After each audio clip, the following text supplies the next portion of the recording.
I recently had a case where the father came in to see me, sat down and started telling me the facts, and I just shook my head. I said, huh? What? And I think I've heard everything under the sun. Once again, life is stranger than fiction. The dad told me how he'd raised his daughter. The daughter was a teenager. Need I say anything more than that? She was a handful. So he told me a story, a yarn that I've heard spun many a time. Daughter's a teenager, out of control, out of control, out of control.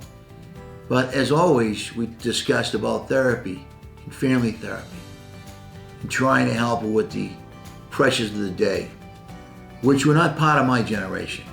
And it's just filled with noise, distraction, and vulgarity. All the peers and the pressure to keep up with the Joneses on the internet. And these young people do some crazy things called sexting. And they're all expressing themselves by dancing and music and also vulgarities. So it's a real cesspool. And how do you get that across to the young people that what you put up on the internet, you can take it down, but it's up there forever?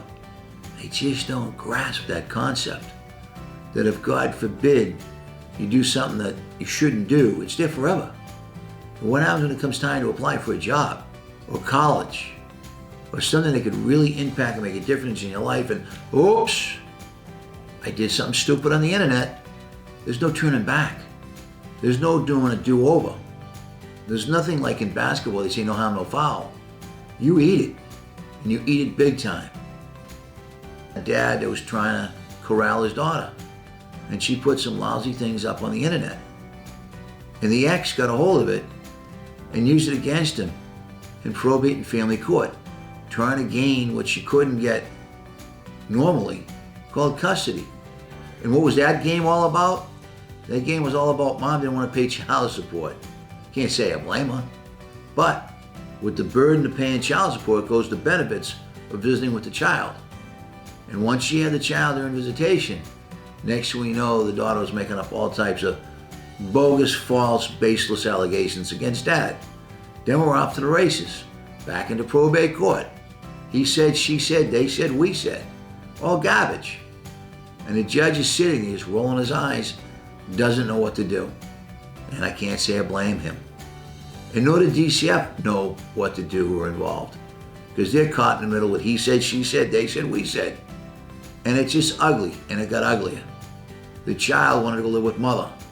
And then the real fun began.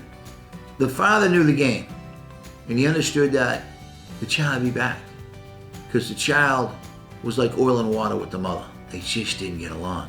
Never have, never will. The history was replete with the child being with mother, then mother kicking her out of the house, or even worse, the child running from the mother due to a fight, physical abuse, neglect, whatever happened in that house. So in the end, the child came back to dad after being with mom for a brief period of time. And we told the judge, very simply put, Judge, we'll be back. This is just a honeymoon period. This child will turn around and do what she's done and want to go back to dad's. And that's exactly what happened. And here we are in front of the judge with DCF, and no one knows what to say. Filed a motion to give back custody to dad, put mother back on the hook to pay child support, and everybody went home happy.